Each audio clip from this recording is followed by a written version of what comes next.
기도합니다.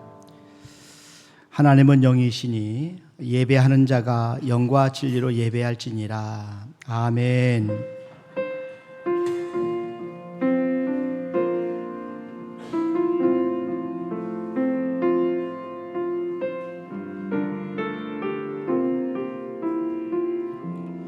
너희는 이전 일을 기억하지 말며 옛날 일을 생각하지 말라. 보라, 내가 새 일을 행하리니 이제 나타낼 것이라.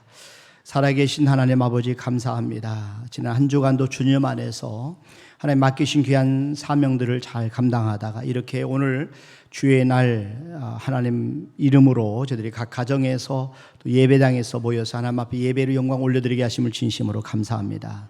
이 시간 저들 드린 예배를 하나님 받아 주시옵소서. 감사하고 예수님의 이름으로 기원하옵나이다. 아멘. 우리 다 같이 일어나셔서 3장 찬송 드립니다.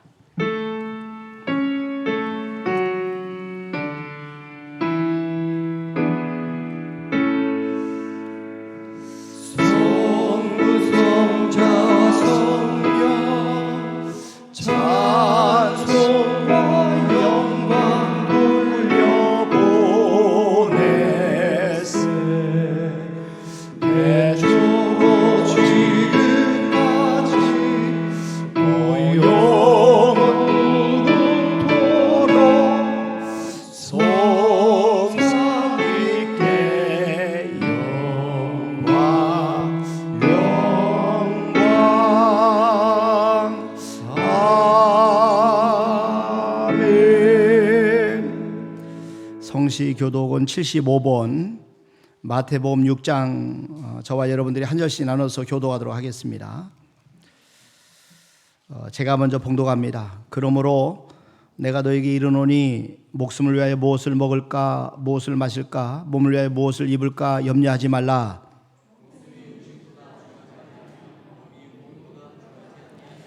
공중의 새를 보라. 심지도 않고 거두지도 않고 창고에 모아 들이지도 아니하되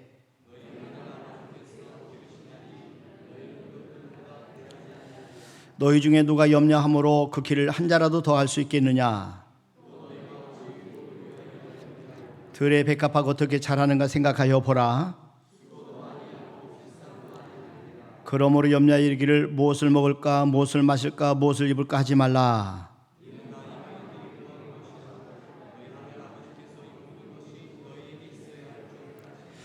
그런즉 너희는 먼저 그의 나라와 그의 의를 구하라. 아멘. 하나님 앞에 신앙 고백드립니다.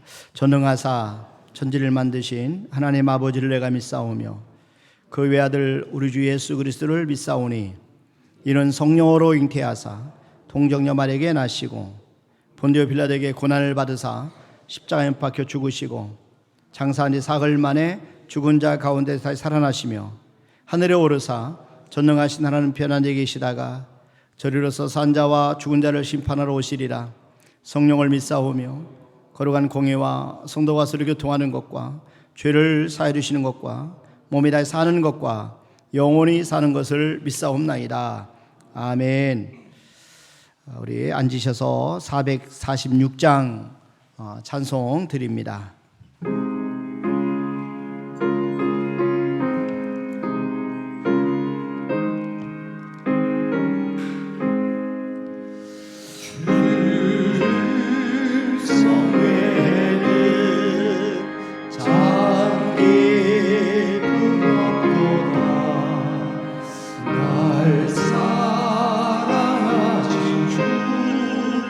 늘 계시옵소서.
사랑이 많으신 하나님 아버지 감사합니다. 하나님께서 태초에 천지를 창조하시고 하나님의 형상대로 생기를 받아 생명이 된 저희들 수많은 사람 가운데 성령으로 택하시고 저희를 먼저 부르심을 감사드립니다. 사람은 본디 하나님과 동행하며 그분의 말씀에 따라 살도록 창조되었으나 이 험한 세상 하나님이 모른 채 살아가고 있는 어리석은 자들을 용서하여 주시옵소서. 오곡백과가 무르익어가는 계절 가을입니다. 코로나19 서서히 자취를 감춰가고 있으며 쌀쌀한 날씨에 기운이 많이 떨어져 감기에 노출될까 하나님께서는 걱정하시며 지금도 일하고 계시지 않나 생각합니다. 다음 주면 전교인 체육대회와 다 같이 하나 되는 계기가 되고 단합하는 시간이 되어서 서로 함께하며 은혜롭게 마칠 수 있도록 성령께서 함께하여 주시옵소서. 사람이 자기 뜻대로 세상에 태어나 살 수 없는 것처럼 우리 세상의 육신이 부모에 의해서 태어나시 죽음 후에도 아버지이신 하나님께 의해 영원한 생명이 주어짐과 같이 주 예수님 내 모든 허물을 위해 제 대신 십자가에 달려 피 흘려 죽으시고 또 부활하신 당신의 희생이 한없이 감사드립니다. 지금 진심으로 주 예수님을 믿고 영접하오니 내 마음에 들어오셔서 나의 구주 나의 하나님이 되셔 주시옵소서. 이 시간 세우신 목사님 기름 부으셔서 주님의 능력과 권능의 역사가 크게 나타나게 하여 주시옵고 선포하시는 말씀마다 권세를 더하여 주셔서 이 자리에 참석한 모든 성도들이 심령에 뜨거운 경험하게 하시고 샘을 얻어 승리의 삶을 살아가도록 다짐하는 시간 되게 하여 주시옵소서. 주 하나님 이제 특성과 헌금 찬송을 위해 기도드리오니 그들이 하늘이 찬양을 부를 때마다 그 영혼 깊은 곳으로부터 우러나오는 간절한 찬양이 되게 하시고 그 찬양이 메아리칠 때마다 빗줄기 같은 성령이 하늘로부터 고유 내려 덮으며 그들이 주님이 사랑의 은혜에 감격하여 목이 메어 부를 수 있도록 뜨거운 은혜 부어 주시옵소서. 감사하며 예수님 이름으로 기도드렸습니다.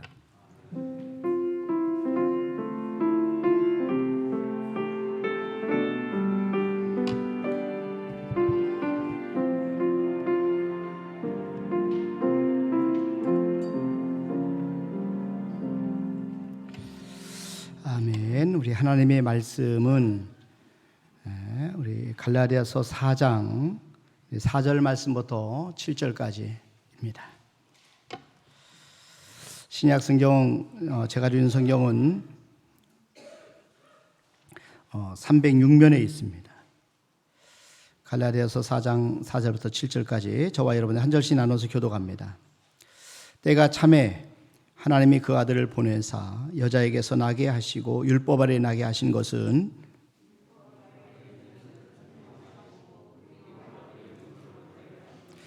너희가 아들이므로 하나님이 그 아들의 영을 우리 마음 가운데 보내사 아빠 아버지라고 아버지라 부르게 하셨느니라.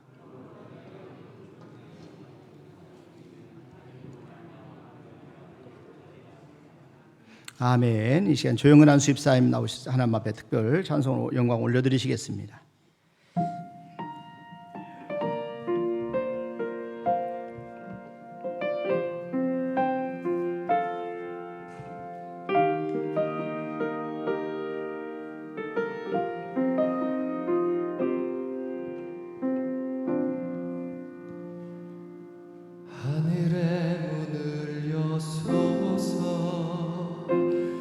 이곳을 주목하소서. 주를 향한 노래가 꺼지지 않으니 하늘을 열고 보소서. 이곳에 임재하소서. 주님을 기다리며 기도의 향기가 하늘에 닿으니 주여 임재하여 주소서. 이곳에 오셔서 이곳에 앉으소서. 이곳에서 드리는 예배를 받으소서. 주님의 이름만이 오직 주의 이름만 이곳에 있습니다.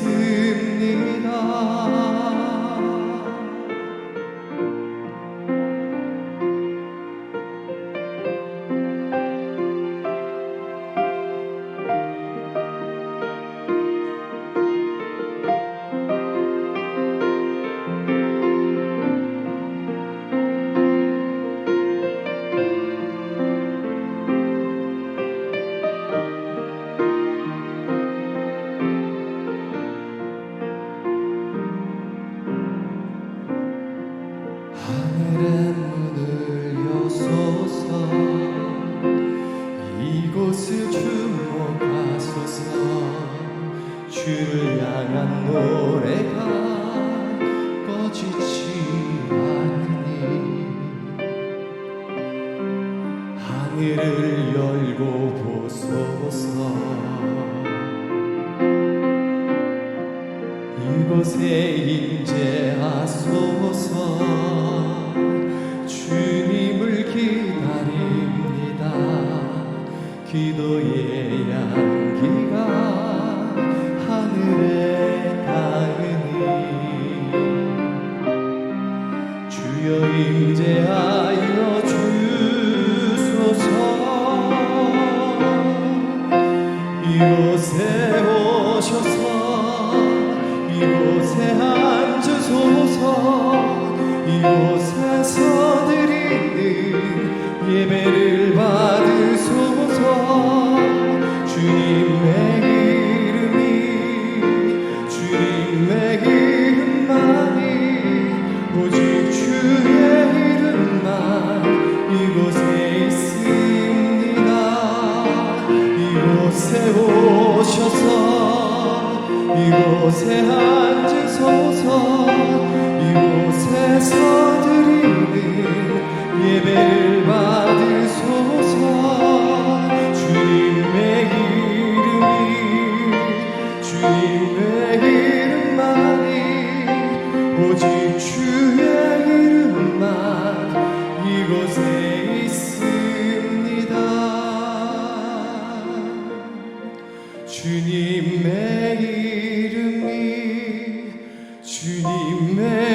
이름만이 오직 주의 이름만 이곳에 있습니다.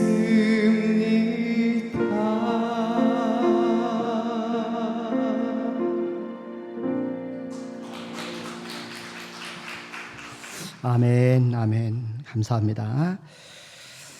하나님의 그 뜻을 분별하는 것이 우리한테 참 중요합니다.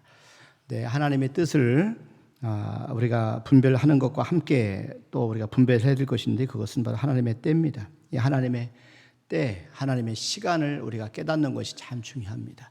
왜냐하면 하나님은 때를 따라 역사하시기 때문에 그렇습니다. 역대상 12장에 보면 이사갈 자손 중에서 때를 분별할 줄 아는 사람의 이야기를 기록을 하고 있는데요. 역대상 12장 32절 말씀해 보세요. 여기 보니까 이사갈 자손 중에서 시세를 알고 때를 알고 이스라엘이 마땅히 행할 것을 아는 우두머리가 200명이니 지도자가 시세를 알고 이스라엘이 마땅히 행할 것을 아는 지도자가 200명이니 그런 뜻입니다. 그들은 그 모든 형제를 통솔하는 자이며 이 말씀은 때를 알고 그 때를 따라 마땅히 행할 것을 아는 사람이 탁월한 지도자다 하는 사실을 강조한 내용입니다. 무슨 일을 해야 할 것인지를 알기 위해서는 먼저 때를 분별할 줄 알아야 됩니다. 성경에 보면은 천하 만사가 다 때가 있다 우리에게 그렇게 가르쳐주고 있습니다.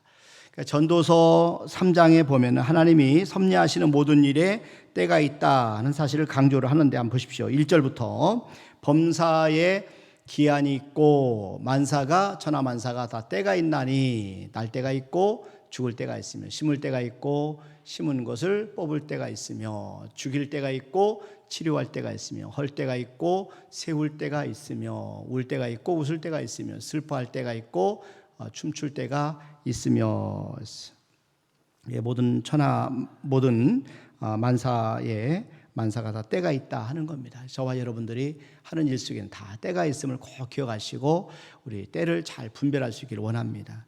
오늘 우리가 봉독한 갈라디아서 4장에도 보면은 때라는 말이 계속 반복이 나와요.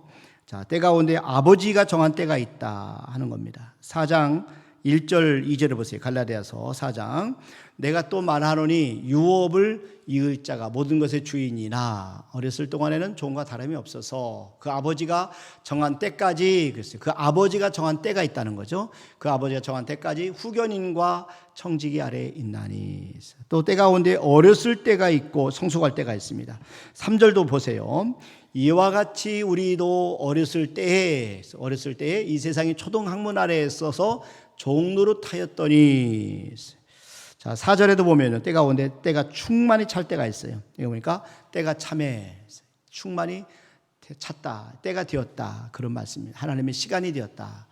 때가 참에 하나님이 그 아들을 보내서 여자에게서 나게 하시고 율법 아래 나게 하신 것은 또 하나님을 알지 못할 때가 있고 하나님을 알 때가 있습니다. 갈라디아서 4장 8절 9절을 보세요. 그러나 너희가 그때는 하나님을 알지 못하여 하나님을 알지 못하던 때를 얘기하는 거예요.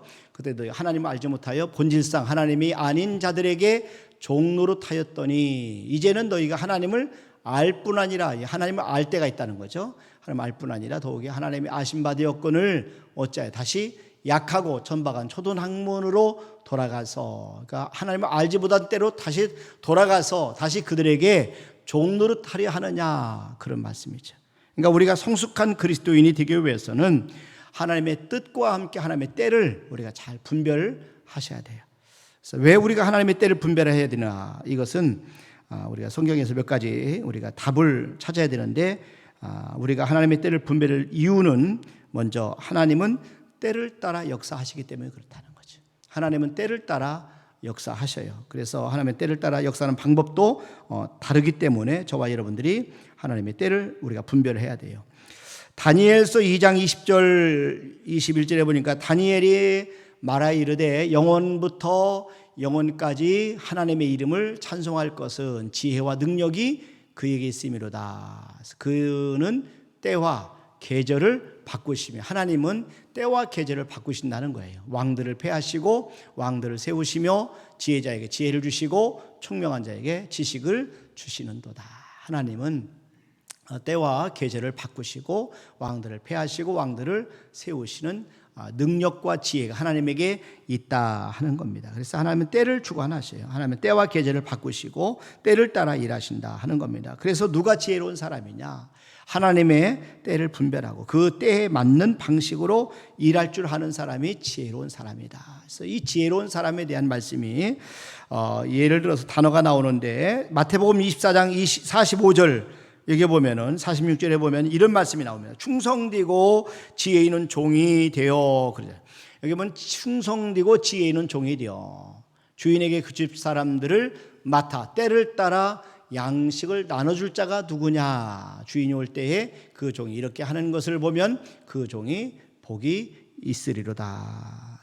하나님 앞에 충성되고 지혜로운 일꾼은 때를 따라 양식을 나눠줄 수 있어야 된다. 그런 말씀이죠. 하나님은요 이스라엘 백성들에게 양식을 주실 때도 때를 따라 주셨어요. 그래서 애굽에서는 애굽의 양식을 주셨고 또 광야에서는 하늘의 만나와 메추라기를 주셨어요. 그리고 가나안 땅에 들어와서는 가나안 땅에 소출을 먹게 하셨어요. 그 가나안 땅에 들어왔을 때 아침마다 하늘에서 내렸던 만나가 그친 것을 보게 됩니다. 여호수아 5장 12절을 보세요. 또 그 땅의 소산물을 먹은 다음 이 가나안 땅에 들어와서 소산물을 먹은 다음 날에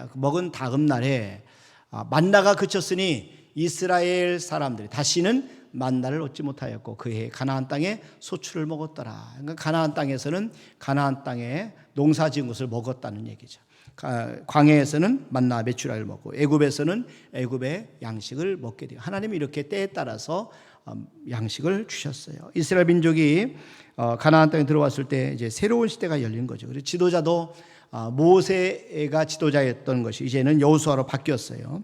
하나님이 모세의 때에는 광야에서 하나님이 지팡이로 모세의 지팡이로 역사하셨어요. 근데 모세의 시대가 끝나고 여호수아 때는 하나님이 말씀으로 역사하셨어요. 그래서 여호수아에게 하나님이 말씀 묵상할 것을 명령하시고 무기로 주셨습니다. 여호수아 1장 8절에 보세요. 이 율법책을 네 입에서 떠나지 말게 하며, 하나님의 말씀을 네 입에서 떠나지 말게 하라는 말씀입니다. 이 율법책을 네 입에서 떠나지 말게 하며 주야로 그것을 묵상하여 그 안에 기록된 대로 다 지켜 행하라 하는 명령입니다. 그런데 그리하면 네 길이 평탄하게 될 것이며 네가 형통하리라. 그러니까 여호수아는 이렇게 하나님 앞에 이제 새로운 지도자로 세움받고 말씀 묵상에 대한 명령을 받게 돼요. 이것이 바로 무기입니다. 하나님 주신 거죠. 자, 여호수아가 광야 생활하는 동안에 모세의 시종으로 40년간을 섬겼어요. 한결같은 마음으로 40년간 섬겼어요. 근데 하나님은 모세가 죽은 후에 여호수아를 이스라엘 백성의 지도자로 세우셨습니다. 그래서 오랫동안 하나님이 모세를 여호수아를 하여금 기다리게 하신 다음에 때가 되니까 이제 그를 지도자로 세우신 겁니다. 자, 갈라디아서 4장에 보면 예수님이 오시기 전까지는 율법의 때였다 이렇게 말씀합니다. 그때 이스라엘 백성은 율법이라고 하는 초등 학문 아래서 종과 다름없이 살았다는 겁니다. 율법 아래 있을 때 그들은 종처럼 두려워하는 그런 영을 받아서 살았다 이렇게 말씀합니다. 자, 그런데 본래 그들은 하나님의 자녀였지만 율법 아래 있는 동안에 종의 신분을 가지고 살았어요. 그런데 갈라디아서 4장 3절에 보면 이 사실에 대해서 그들이 종 노릇하였다 이렇게 말씀합니다. 그들은 두려움 중에 살았어요. 율법 아래 있던 자들은 이제 그들이 메시아를 기다렸습니다. 새로운 시대를 기다린 거죠. 그들이 기다리는 중에 때가 참에 하나님이 그 아들을 이 세상에 보내셨어요. 갈라디아서 4장 4절에 보세요. 때가 참에 하나님의 시간이 되었다는 거죠. 때가 참에 하나님이 그 아들을 보내사 여자에게서 나게 하시고 율법 아래에 나게 하신 것을, 그래서 우리가 하나님은 때를 따라 역사하시기 때문에 하나님의 때까지 우리가 기다려야 되는 거죠. 인내해야 되는 거예요. 그래서 때가 참에 예수님이 오심으로 새로운 때가 열린 겁니다. 새로운 시대가 열렸어요. 그 새로운 시대는 복음의 시대, 이것이 바로 은혜의 시대입니다. 지금 복음의 시대에 예수님이 오셔서 하신 일은 율법 아래 있는 자들을 속량하신 겁니다. 속량은 뭐냐면 값을 주고 사셨다는 거죠. 원수 되었던 죄의 종이었던 우리들을 사셔서 하나님의 자녀로 우리를 신분을 바꿔주셨다, 그런 말씀입니다. 예수님이 오심으로 한때 종노릇 했던 우리들의 모든 신분이 바뀐 거죠. 그래서 종에서 하나님의 자녀로 바뀌었어요. 두려워하는 종의 영을 받았던 우리들이 그들이 이제는 지금 현재 아들의 영, 바로 성령님을 받게 되었어요. 저와 여러분들이 다 성령 받으신 줄로 믿으시기를 바랍니다. 가장 놀라운 사실은요, 새로운 시대가 열림으로 이스라엘 백성뿐만 아니라 이제는 이방인들에게도 구원이 열리게 된 거죠. 누구든지, 그래서 예수님을 믿기만 하면 하나님의 자녀가 되고 하나님 앞에 하나님 나라의 상속자로, 유업을 이을 자로 신분이 바뀌었어요. 그래서 예수님이 오심으로 변화된 사실을 바울은 이렇게 기록을 합니다. 갈라디아서 4장 5절부터 한번 보세요. 율법 아래 있는 자들을 속량하시고 모든 죄값을 예수님이 십자가에 돌아가심으로 그 값을 지불해서 다 사셨어요. 이제는 의인으로 바꿔주신 거예요. 율법 아래 있는 자들을 속량하시고 우리로 아들의 명분을 얻게 하려 하심이라. 너희가 아들이므로 하나님의 그 아들의 영을 우리 마음 가운데 보내서 아빠, 아버지라 부르게 하셨느니라. 그러므로 네가 이후로는 종이 아니요 아들이니 아들이면 하나님으로 말미암아 유업을 받을 자니라. 그러나 너희가 그때에는 하나님을 알지 못하여 본질상 하나님이 아닌 자들에게 종노릇 하였더니 했어요. 여기 보니까 이 하나님 안에서 지금 하나님의 아들로 신분이 바뀐 거죠. 바울이 이 말씀을 기록하고 있는 까닭은 때가 바뀌었는데, 신분이 바뀌었는데 여전히 종노릇하는 사람이 있다는 그런 말입니다. 그래서 여전히 율법 아래 사는 사람들이 있다는 거죠. 하나님이 새 영을 부어주셨고 새로운 양식을 주셨지만 여전히 이전에 종노릇하던 곳으로 자꾸 돌아가려고 한다는 거죠. 예전에 광에서 먹던 만나와 메추라기를 자꾸 원하는 거예요. 가나안 땅에서 이제 소출을 먹고 있는데 이런 사람들은 어리석은 사람이라는 것을 말씀해 주고 있습니다. 그래서 저와 여러분들이 우리가 살고 있는 이 시대를 잘 분별할 수 있기를 바랍니다. 이 때가 어떤 때인지를 우리가 잘 알아야 됩니다. 그러니까 하나님의 지혜는 때를 분별하는 데 있어요. 때를 분별하고 때에 잘 적응하는 데 있어요. 그래서 때의 변화를 읽고 그 변화에 적응해서 그때에 맞는 양식과 그 도구와 방법을 개발해 잘 사용하는 데 하나님의 지혜가 있습니다. 왜냐하면 하나님은 때를 따라 우리를 도와주시기 때문에 그렇습니다. 그래서 갈라디아서 4장에 보면요, 갈라디아서 4장에서 우리는 율법의 때가 있고 복음의 때가 있다는 사실을 우리가 깨닫게 됩니다. 율법의 때보다 복음의 때가 좋은 것이 사실이지만 그렇다고 해서 율법의 때를 무시할 수는 없어요. 구약의 때보다 신약의 때가 더 좋다는 것은 사실이지만 그렇다고 해서 구약의 때를 우리가 무시할 수는 없습니다. 여러분, 각종 그 때를 분별하되 하나님의 때는 연결선상에 있다는 사실을 아는 게 중요합니다. 우리가 그 하나님의 때가 다르긴 하지만은 그 때를 우리가 분별해서 이렇게 분간해서 갈라서 우리가 어떻게 생각하기보다는 이 모든 때가 다 연결되어 있다 하는 것입니다. 그래서 어렸을 때에 살던 사람이 지금 어른이 되어서 좋지만은 어렸을 때가 없이 바로 어른이 될 수는 없는 것이죠. 그래서 하나님께서는 때를 따라 우리를 도와주시기 때문에 우리는 매 순간순간의 때 이것이 연결되어 있어서 모든 때가 다 중요하다 하는 것을 깨달아야 되기를 깨닫는 것이 중요합니다. 여러분, 히브리서 4장 16절에 보세요. 그러므로 우리는 긍휼하심을 받고 때를 따라 돕는 은혜를 얻기 위하여 은혜의 보좌 앞에 담대히 나아갈 것이니라. 이게 자연의 사계절이 있는 것처럼 인생에도 사계절이 있어요. 사람도 계절을 따라 열매를 맺는다는 겁니다. 나무도 계절을 따라 열매를 맺는 것과 똑같아요. 그래서 시편 1편에 보면은 말씀 묵상을 하는 사람이 복 있는 사람이다라고 말씀하면서 그들이 철을 따라 열매를 맺는 나무에 말씀 묵상하는 사람을 비유해서 설명합니다. 시편 1편 3절에 보니까 그는 시냇가에 심은 나무가 있어요. 말씀을 우리 하나님을 말씀 묵상하는 사람을 그 시냇가에 심은 나무가 철을 따라 열매를 맺으며 그 잎사귀 마르지 아니함 같으니 그가 하는 모든 일이 다 형통하리로다 말씀합니다. 그러니까 성경에는요, 때, 이 바로 시간이라는 단어가 계속 우리에게 강조하고 있는데 이 때를 저와 여러분들이 우리가 잘 이해하는 게 중요합니다. 성경에서 말씀하는 이 때를 좀 더 여러분 설명을 드리면 세 가지 의미로 이 때가 시간이 쓰입니다.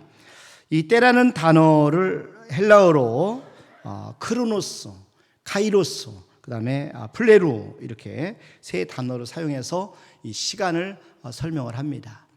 크로노스는 일상의 시간, 우리가 평범하게 사는 시간이 크로노스예요. 그리고 카이로스는 하나님이 개입하는 시간이에요. 특별히 하나님이 역사하시는 새로운 변화가 일어나는 시간입니다. 그리고 플레루는 때가 찬 시간, 완성의 시간, 열매 맺는 시간, 결과를 보는 시간이 바로 플레루입니다. 우리가 임신한 여인을 우리가 예를 들어 설명하면 이 세 가지 시제가 여인이 아이를 잉태하고 출산하는 과정에 비유하면 좀 더 우리가 이해하기 좀 쉬운데, 여러분 임신한 여인을 보면은 크로노스와 카이로스와 플레누가 모두 다 연결되어 있는 것을 볼 수가 있어요. 이제 여인이 아이를 이렇게 잉태하게 되면 여인은 일상적인 시간을 보내죠. 그 시간이 10개월입니다. 10개월 동안의 아이를 이렇게 위해서 태교를 하고 또 아이를 위해서 기도하고 또 아이를 위해서 되게 좋은 음식도 먹고 그러면서 기다립니다. 10개월 동안 기다리는 거, 이게 바로 크로노스의 시간입니다. 자, 이 기간은 방법이 없어요. 기다리는 시간입니다. 우리가 하나님 앞에 기도하면서 기다리는 거죠. 때가 이를 때까지 인내하면서 기다리는 겁니다. 그런데 10달이 되면 출산의 때가 임박하게 됩니다. 이때가 바로 카이로스의 때예요. 카이로스의 시간입니다. 출산의 때, 이제 드디어 우리가 기다리던 아이가 태어나는 거죠. 그렇다고 해서 모든 게 다 끝나는 게 아니에요. 사실은 이 카이로스의 시간에 우리가 안심해서 안 드는 때입니다. 이 카이로스의 때가 임했다고 해서 모두가 다 건강하게 아이를 출산하는 것이 아니라는 것을 우리가 잘 알고 있어요. 물론 지금은 현대의학이 많이 발전했기 때문에 좀 덜하지만 옛날에는 출산할 때 이 산모는 자기가 벗어놓은 신발을 다시 한번 보고 방으로 들어갔다고 그래요. 왜? 내가 이 신발을 다시 살아서 신을 수 있을 것인가. 그게 어려울 때가 많이 있었기 때문에 그렇죠.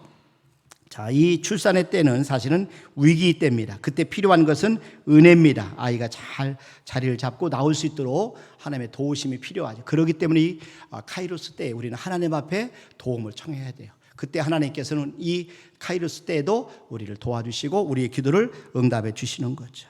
그래서 이 카이로스의 때를 통과하면서 임하는 것이 플레루입니다. 때가 온전히 차는 시간입니다. 그때 아이가 응애하고 태어나는 거죠. 이제 열매를 보는 거죠. 그때 기쁨의 시간, 우리가 열매 맺는 시간, 아주 기쁨이 충만하고 새로운 역사가 시작이 되는 겁니다. 새로운 시대가 열리는 겁니다. 자, 이렇게 우리가 크로노스, 카이로스, 플레로 이 세 가지 때가 있다는 사실입니다. 자, 여러분, 그래서 우리가 크로노스라고 하는 일상의 시간, 이 시간은 사실은 우리가 지루한 시간이 될 수 있어요. 힘든 시간이 될 수가 있어요. 아주 평범한 일상의 시간이기 때문에 우리가 학교 가는 학생들은 학교에 가고, 직장 다니는 사람 직장에 가고, 가정 생활하는 사람 가정에서 일상생활을 계속해서 늘 반복적인 일들이 계속됩니다. 그런데 그런 날들이 자꾸 시간이 오래되면 답답할 수 있죠. 또 회의감도 들 수 있죠. 그러나 여러분, 이 시간이 중요합니다. 왜냐하면 일상의 시간을 하나님은 주목하고 보시기 때문에, 그리고 이 시간이 카이로스와 연결되기 때문에 그렇습니다. 그래서 하나님은 우리의 일상의 삶을 다 지켜보시고, 하나님이 나중에 이 평범해 보이는 일상의 삶이 쌓여서 카이로스의 때가 임한다는 것입니다. 언제 하나님이 카이로스가 임할지 모르기 때문에 우리는 매일매일 최선을 다해서 성실하게 살아야 되는 것입니다. 다윗의 예를 좀 들어 설명을 좀 드리는 것이 좋을 것 같아요. 하나님은 다윗이 아비 양을 칠 때 그를 눈여겨보셨어요. 다윗은 아비 양을 칠 때 최선을 다했어요. 이 형제들에게 있어서 이 양을 치는 것은 천박한 일이었어요. 아무도 치려고 하지 않았어요. 이것은 다윗의 몫이었습니다. 그런 다윗은 양을 칠 때 누구도 그를 눈여겨보지 않았지만은 그런 아버지 양을 지키기 위해서 물맷돌을 던지는 것을 연습했어요. 막대기와 지팡이를 사용해서 양들을 보호했어요. 그리고 사자와 곰에게 붙잡힌 새끼 양을 구하기 위해서 목숨을 걸고 싸웠어요. 그러다가 그가 한 마리 양을 지키는 것이 얼마나 귀한 일인지 깨닫고 목자의 심정을 갖게 된 것이죠. 물맷돌을 던지기 위해서 했던 훈련이 나중에 골리앗 장군의 이 말을 명중시키는 기술로 발전했습니다. 다윗이 크로노스의 시간을 게으름과 원망으로 보냈다면 그는 거인 골리앗을 만났을 때 정확하게 물맷돌로 그 이마를 맞춰서 승리하지 못했을 것입니다. 그러나 아무도 물맷돌 던지는 연습하는 훈련하는 것을 다윗을 보지 못했지만, 그리고 사자와 곰과 싸우는 것을 아무도 보지 못했지만은, 그러나 우리 하나님께서는 이 크로노스 시간을 성실히 정직하게 열심히 준비한 까닭에 때가 되었을 때 그로 하여금 골리앗 장군을 쓰러뜨리고 이길 수 있도록 만들어 주셨다는 겁니다. 그때 다윗이 고백한 말씀이 사무엘상 17장 36절 말씀에 나와요. 한번 보세요. 주의 종이 사자와 곰도 쳤은즉 살아계신 하나님의 군대를 모욕한 이 할례받지 않은 블레스 사람이니까. 주의 종이 사자와 곰도 쳤은즉, 이것이 일상의 생활이었어요. 양을 칠 때의 일상의 삶 시간이었거든요. 자, 그가 그 짐승의 하나와 같이 되리이다. 또 다윗이 이르되 여호와께서 나를 사자의 발톱과 곰의 발톱에서 건져내셨은즉 나를 이 블레스 사람의 손에서도 건져내시리이다. 사울이 다윗에게 이르되 가라, 여호와께 너와 함께 계시기를 원하노라. 우리는 지금 이 평범하고 일상적인 시간에 하나님의 도우심을 구해야 됩니다. 기다리는 동안에 성실하게 살아가도록, 미래를 잘 준비할 수 있도록 하나님 앞에 도움을 구해야 돼요. 지혜도 구하고 은혜도 구해서 우리가 매일매일 최선을 다해서 일상을 사셔야 되는 거예요. 여러분, 그것이 우리가 평범한 일이지만 그러나 그것이 미래에 요긴하게 쓰일 수 있다는 그런 믿음을 가지고 우리가 어떤 일이 우리에게 맡겨졌든 간에 그 맡긴 일에 최선을 다하는 우리 모두가 될 수 있기를 주님의 이름으로 축원합니다. 자, 그다음에 하나님이 드디어 개입하는 시간, 바로 그러다 보면은 카이로스가 임한다는 것이죠. 자, 이 카이로스라는 시간은요, 하나님이 개입하시는 시간이에요. 하나님 역사하시는 시간입니다. 오랜 세월을 평범하게 보내고 있는 우리들에게 이 하나님이 특별히 변화의 기회를 주셔요. 하나님이 특별히 개입하시는 때가 있어요. 요셉을 예를 들면 요셉이 13년 동안 기다렸어요. 13년 동안 기다린다고 얼마나 힘들고 어려운 시간인지 몰라요. 그런데 그 시간이 바로 이 요셉에게는 크로노스 시간이었어요. 자, 이 고통의 시간이었습니다. 그렇지만 그가 세월을 낭비하지 않았어요. 요셉은 기다리는 동안에 인생을 배우고 애굽의 언어와 문화를 배웠어요. 그리고 그가 감옥에서 만난 정치인들을 통해서 애굽의 정치를 배웠어요. 그는 모든 상황 속에서 하나님을 의지했어요. 그리고 사람들을 섬겼어요. 그에 주어진 일에 최선을 다했어요. 자, 그럴 때 하나님이 때가 되었을 때 바로로 하여금 꿈을 꾸게 하신 겁니다. 이때가 바로 카이로스 시간입니다. 이 하나님께서 바로가 꿈을 꾸었지만은 그의 꿈을 해석할 수 있는 사람이 없도록 만들었어요. 그때 바로가 요셉을 찾아왔어요. 바로 그 순간이 요셉에게 카이로스의 시간입니다. 하나님이 요셉에게 새로운 때를 주시기 위해서 마련할 순간입니다. 이때는 그냥 찾아온 게 아니에요. 요셉이 지난 13년 동안 일상의 삶에서 최선을 다해 살았기 때문에 그가 하나님 의지하고 기도하며 아무리 힘들고 어려워도 인내하는 시간을 견뎠기 때문에 그에게 카이로스의 시간이 찾아온 것입니다. 카이로스의 때가 임했다고 해서 방심해서 안 됩니다. 잘못하면 요셉의 생명이 위험할 수 있거든요. 그래서 그런 까닭 요셉은 때가 온전히 차서 열매 맺을 때까지 매 순간순간마다 하나님 앞에 기도하고 하나님을 의지해야 되는 것이죠. 난 저와 여러분들의 카이로스의 때가 있을 때도 하나님을 의지하기를 주님의 이름으로 축원합니다. 이 카이로스는 기회의 때이기도 하지만 위험한 때임을 우리가 잊지 말아야 됩니다. 그런 까닭에 카이로스 때에도 하나님의 도우심을 우리가 구해야 돼요. 매 순간순간마다 우리가 자만하지 말고 끝까지 하나님을 우리가 의지하시기를 주님의 이름으로 축원합니다. 자, 그리고 마지막에 열매 맺는 성취의 시간. 이 하나님께서 우리로 하여금 완성의 시간, 플레로를 허락하신다는 거죠.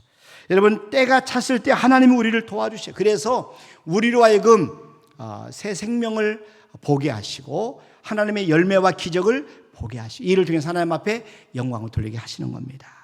갈라디아서 4장 4절 말씀해 보세요. 여기 보니까 하나님이 때가 참에 그랬어요. 때가 참에 하나님이 그 아들을 보내사.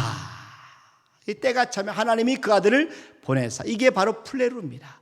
여자에게서 나게 하시고 율법 아래에 나게 하신 것은 예수님은 이 땅에 오셨을 때 카이로스, 크로노스, 카이로스, 그다음에 플레로 이 과정을 잘 거쳤어요. 예수님이 지난 30년 동안 준비하셨거든요. 이때가 바로 크로노스입니다. 그래서 예수님은 이때를 그냥 낭비하지 않았어요. 잘 준비하시고 카이로스 때를 위해서 준비하시면서 기다리셨어요. 누가는 예수님의 크로노스의 시제를 이렇게 기록합니다. 누가복음 2장 52절 말씀해 보세요. 예수는 지혜와 그 키가 자라가며 하나님과 사람에게 더 사랑스러워 가시더라. 예수님의 어린 시절의 모습입니다. 일반적인 일상적인 삶을 사셨던 예수님의 어린 시절의 모습입니다. 예수님은 일상의 평범한 시간을 그냥 보내지 않으셨어요. 지식과 지혜로 준비하셨습니다. 몸을 돌보셨고 그 다음에 하나님과의 관계를 통해서 영성을 깊게 하셨고 사람들과 관계를 통해서 인간을 깊이 이해하게 되고 또 관계를 잘 맺는 그런 준비를 30년 동안 해오신 거예요. 성경을 읽고 또 성경을 암송하신 것이 분명하며 그래서 사단이 시험했을 때 예수님은 말씀으로 사단을 물리친 것을 우리가 볼 수 있습니다. 그럼 이 과정들이 바로 준비하시는 지난 30년 동안 예수님은 준비를 하셨다는 것이죠. 예수님 목수의 아들로 목수의 일을 하면서 성장하셨어요. 이것은 즉 평범한 일이었지만은 그렇지만 예수님은 그 평범한 일을 통해서 장차 제자를 선택하고 키우는 그런 일들을 준비하셨어요. 그리고 나서 예수님은 때가 되었을 때 이제 공생애를 시작하시는 겁니다. 예수님이 30살이 되셨을 때 카이로스가 임했어요. 그 후에 예수님은 구속의 사역을 공적으로 시작하셨어요. 성령 충만을 받으시고 마귀의 유혹을 이기셨습니다. 그렇지만 예수님은 함부로 행동하지 않으셨어요. 그래서 예수님 십자가를 지시기 전에도 제자들에게 때가 아직 이르지 않으셨다, 이렇게 말씀을 자주 하셨어요. 제자들에게 때가 아직 이르지 않았다, 주님의 때가 아직 차지 않았다는 말씀하셨는데, 요한복음 7장 6절 말씀해 보세요. 여기 보니까 예수께서 이르시되 내 때는 아직 이르지 아니하였거니와. 예수님은 말씀하는 때가 이르지, 지금 현재 십자가에 달리실 때가 이르지 않았다는 것, 죽으실 때가 이르지 않으셨고 부활하실 때가 이르지 않으셨다 하는 그런 말씀하는 겁니다. 7장 8절에도 보면요, 너희는 명절에 올라가라, 내 때가 아직 차지 못하였으니. 예수님 말씀하는 것은 아직 때가 이르지 않았다, 이 말씀하는 거예요. 나는 이 명절에 아직 올라가지 아니하노라. 왜 안 올라가요? 때가 아직 이르지 않으셨기 때문에.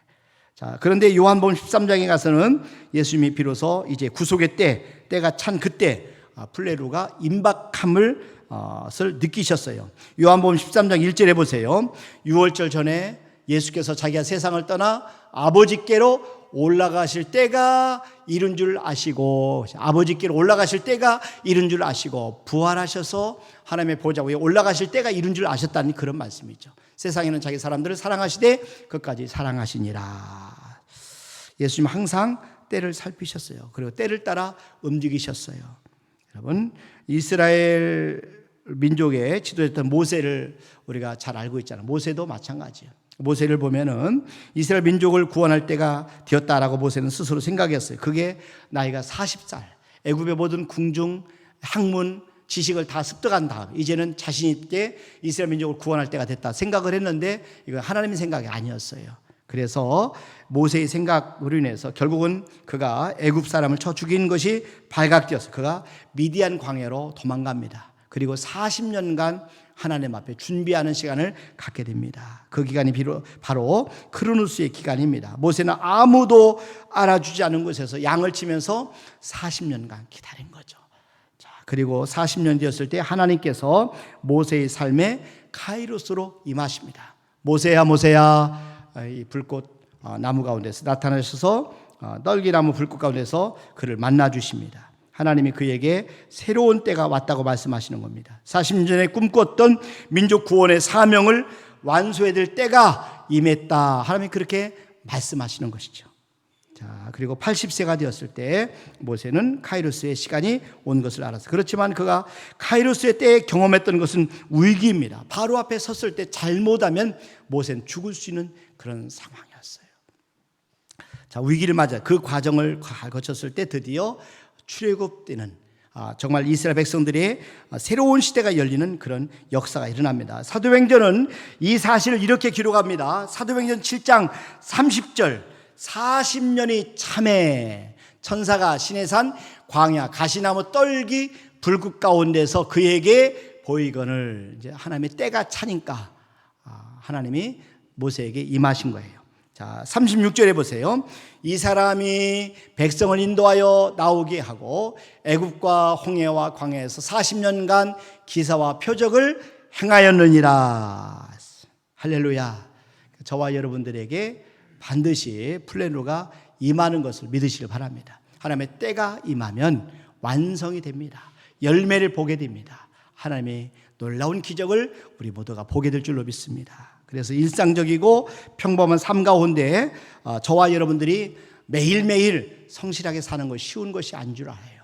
최선을 다해서 사는 게 어렵다는 거 알아요. 그러나 우리가 오랫동안 기다리다 보면은 마음에 회의도 생기고 혼란도 오고 또 하나님의 버림을 받고 하나님께 잊혀진 듯한 그런 마음의 느낌도 올 수 있지만, 그러나 저와 여러분이 이 일상의 때를 우리가 최선을 다해서 성실하게 잘 보내셔야 돼요. 그래야 하나님의 개입하는 시간이 있을 때 우리가 존귀하게 쓰임받을 수가 있어요. 하나님께 사신 일을 보십시오. 긴 기다림의 때를 잘 통과하는 사람에게 하나님은 순식간에 놀라운 일을 하셔요. 그런데 바로 그때가 이르기 전에 가장 어둡고 그리고 고통스럽다는 거죠. 마치 새벽 동토기 전인 바로 직전이 가장 어두운 것처럼 하나님이 하나님이 완성하실 기적을 우리가 보기 전에 가장 힘들고 고통스럽다는 거죠. 그때 우리가 꼭 기억해야 될 말씀이 갈라디아서 6장 9절 말씀이에요. 갈라디아서 6장 9절 말씀 한번 보세요. 우리가 선을 행하되 낙심하지 말지니 포기하지 아니하면 때가 이름에 거두리라. 아멘. 우리가 선을 행하되 낙심하지 말지니 포기하지 아니하면 때가 이름에 거두리라. 여러분, 우리 하루하루 우리가 살아가시는데 여러분 최선을 다해 살기를 주님의 이름 부탁을 드립니다. 하루하루 삶이 너무 시시한 일이라고, 너무 평범한 일이라고 여러분 무시하지 말기를 바랍니다. 석유왕이었던 록펠러, 젊은 시절에 록펠러가 석유 회사에 처음 입사했을 때 일입니다. 학력도 변변치 못하고 특별한 기술도 경력직이 없었기 때문에 그가 회사에 처음 들어가서 맡았던 일은 석유통 덮개에 자동 땜질이 잘 되었는지 이걸 검수하는 일이었다는 거예요. 그래서 이것은 너무나 단순한 일이었기 때문에 어린아이도 할 수 있는 그런 일이었어요. 매일 록펠러는 용접재가 자동으로 떨어져서 석유통 뚜껑을 한 바퀴 두르고 용접이 끝난 석유통이 실려 나가는 것을 지켜보아야만 했어요. 이 일을 한 6개월 정도 하고 났더니 더 이상 못 하겠다라는, 그래서 책임자에게 찾아가서 나 이 일 도저히 못 하겠으니까 더 좋은 중요한 일을 좀 맡겨주세요 이렇게 얘기했더니 이 책임자가 거절을 했어요. 그러면서 조급해하는 청년 록펠러에게 이런 조언을 했다는 거죠. 자네의 현재 경력과 조건을 볼 때 우리는 자네에게 그 일 외에는 맡길 일이 없네. 그렇지만 자네에게 한 가지 충고를 해주고 싶네. 만약 큰 꿈을 갖고 있다면 지금 제일 단순한 일을 하고 있더라도 남들보다 어떻게 하면 잘할 수 있을까를 고민하게, 그리고 세상에는 중요하지 않은 일이 없다는 것을 명심하게. 우리 일상생활에 중요하지 않은 일이 없다는 얘기죠. 그래서 록펠러는 이 말을 듣고 가만히 생각해서 책임자 일을 생각해 보니까 지금 당장은 단순하게 짝이 없는 일을 하고 있더라도 현재 일을 잘 해내면 다른 사람들에게 능력을 인정받고 더 좋은 기회를 얻을 수 있겠구나 하는 그런 결론을 내리게 됐어요. 그래서 록펠러는 이런 생각을 했어요. 더 좋은 일로 바꿀 수 없다면 현재 일에 최선을 다하자. 이 일도 매우 중요한 일이야 하는 그런 결론을 내렸다는 거죠. 그리고 나서 록펠러는 열심히 일하기 시작했습니다. 그리고 그가 용접재가 떨어지는 양과 속도를 자세히 관찰하고 연구했어요. 연구하는 과정에서 용접이 끝난 석유통 뚜껑에는 용접재가 39방울이 떨어진다는 사실을 발견했어요. 자, 그리고 나서 그런 치밀한 계산을 통해서 용접재가 38방울만 떨어져도 석유통 뚜껑이 완전하게 용접이 된다 하는 그런 결론을 찾아낸 거예요. 그래서 반복적으로 측량하고 실험한 결과 록펠러는 38방울형 용접기를 개발했어요. 이 용접기를 사용하면은 원래 사용하던 용접기와 비교했을 때 석유통마다 한 방울의 용접재를 절약하는 효과가 있다 하는 것을 발견했어요. 비록 한 방울이지만 이것이 1년 모아지니까 당시에 따지면 5억 불 절감을 할 수 있어요. 5억 불은 한 7천억 원 정도 됩니다. 1년 동안에 돌아보면 7천억 원이 절감하는 그런 효과를 가져왔다는 거죠. 그래서 이 한 방울은 록펠러가 석유왕으로 가는 길을 비추는 첫 신호탄이 되었습니다. 록펠러가 승리한 비결은 지극히 평범한 일상의 삶에 최선을 다한 데 있었어요. 매일 주어진 일을 더욱 잘하기 위해서 노력한 데 있었습니다. 그런 과정을 통해서 어느 날 석유왕에 들어가는 그런 길목에 그런 때를 맞이했던 것이죠. 여러분, 록펠러가 청년들에게 이런 부탁을 했다는 거죠. 사람들이 비록 어떤 젊은이의 미래가 전도 유망하다고 칭찬하면 저는 언제나 가장 먼저 이것을 물어봅니다. 그는 그 일을 열심히 합니까? 자질구레한 일까지도 성실히 하나요? 일의 세부 사항까지도 알고 있습니까? 그렇죠. 일상생활에 지루할 것 같은 그 삶, 매일매일의 삶에 최선을 다하고 있느냐, 그걸 묻는 겁니다. 여러분 가운데도 기다리다 지친 분들이 계실 수 있어요. 그래도 부탁을 드립니다. 아직 이야기는 끝난 것이 아니에요. 끝나기 전까지 끝난 것이 아니에요. 힘들다고 우리가 중간에 포기해서 안 됩니다. 임계점의 원리처럼 어느 한순간에 이르면 하나님의 놀라운 일들이 일어나, 순식간에 하나님의 기적과 역사가 일어나는 것을 여러분 보게 될 줄로 믿습니다. 하나님 이사야를 통해서 약속하신 말씀, 여러분 이사야 60장 22절 말씀 한번 보세요. 여기 보니까 그 작은 자가 1000명을 이루겠고 그 약한 자가 강국을 이룰 것이라. 때가 되면 나 여호와가 속히 이루리라. 때가 되면 나 여호와가 속히 이루리라. 때가 되면 하나님이 속히 이루십니다. 그래서 우리가 무엇보다도 때가 찰 때까지 끝까지 인내하는 게 중요합니다. 힘들고 어려워도 끝까지 견디는 게 중요합니다. 때는 하나님이 정하시는 거죠. 우리가 할 일은 매일매일 하루하루를 최선을 다해서 사는 거예요. 하나님의 때는 반드시 옵니다. 밀물의 때가 반드시 오는 것처럼 하나님의 때는 반드시 옵니다. 자, 그때 하나님은 모든 일을 신속하게 이루어 주실 줄로 믿으시기를 바랍니다. 이 시간 전대희 목사님 나오셔서 찬양으로 영광을 올려드리겠습니다.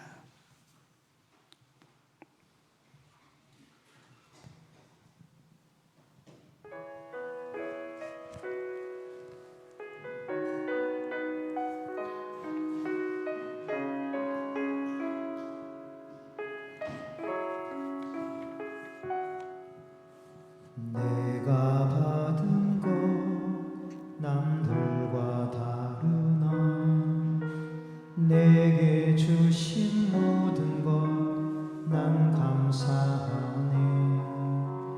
하나님은 실수가 없으신 분이라 하나님의 계획을 나는 믿네. 내가 걷는 길 험한 길이지만 나와 동행하시는 주님 계시니 내게 주어진 길을 나는 걸어가리. 하나님의 계획을 나는 믿네. 나만 알 수 있는 나만 할 수 있는 놀라운 일을 이루시리. 나에게 주신 일 나에게 맡기신 일 나는 믿네. 주의 계획.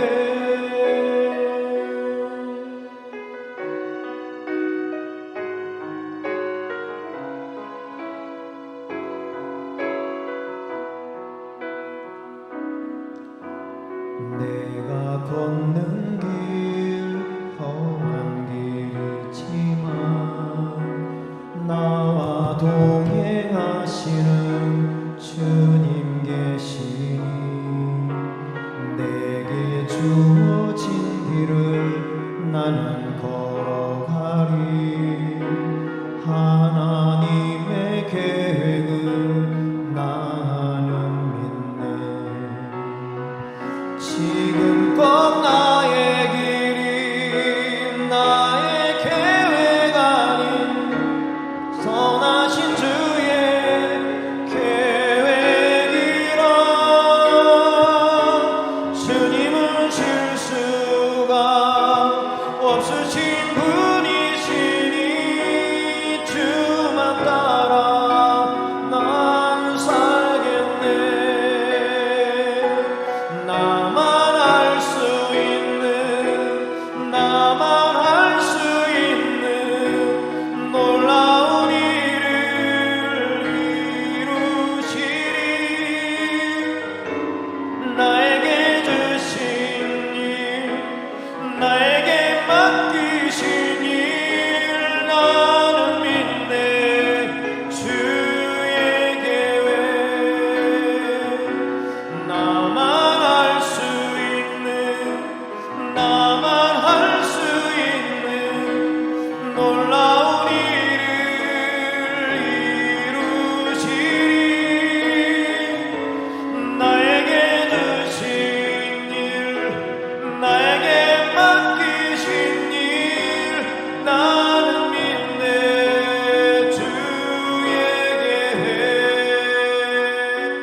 완전한 계획 나는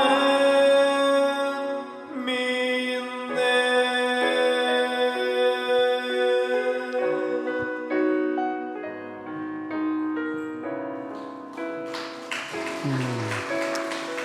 아멘, 아멘. 광고 먼저 드립니다. 다음 주일 날 11시 예배 후에 우리 전교인 체육대회가 있습니다. 많이 참석 좀 부탁 좀 드리기를 부탁합니다. 그리고 황승갑 장로님 자녀 결혼 예식이 있어서 토요일 날 우리가 그 GS 앞에서 8시 30분에 차가 준비되어 있습니다. 그리고 교회에서는 9시 30분에 출발하도록 합니다. 박한수 집사님 어머님께서 돌아가셔서 지금 장례 중에 계십니다. 그래서 함께 기도해 주시길 바랍니다. 같이 기도하겠습니다. 하나님 아버지 감사합니다. 정말 저희들이 하나님의 때를 잘 분별하게 도와 주시옵소서.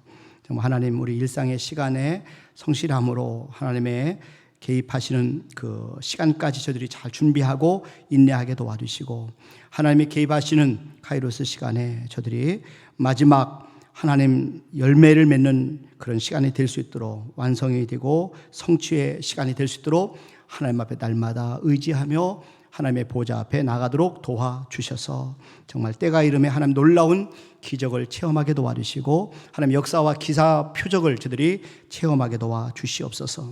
하나님의 때가 이를 때까지 인내할 수 있는 아버지 저희들 되게 도와주시고, 하나님의 때는 반드시 온다는 믿음을 가지고 의심하지 않게 도와주시고, 낙심하거나 절망하지 않도록 우리의 마음을 붙잡아 주시옵소서. 이 시간 귀한 예물을 올려드립니다. 믿음으로 드리는 우리 성도 한 분 한 분마다 주께서 축복해 주시고, 살아계신 하나님께서 일상을 은혜와 긍휼로 채워 주시옵소서. 기도 제목을 응답해 주시고, 마음의 소원을 주께서 들으셔서 속히 하나님이 역사하셔서 열매를 맺게 도와주시고, 완성되게 도와주시고, 성취되게 도와주시옵소서.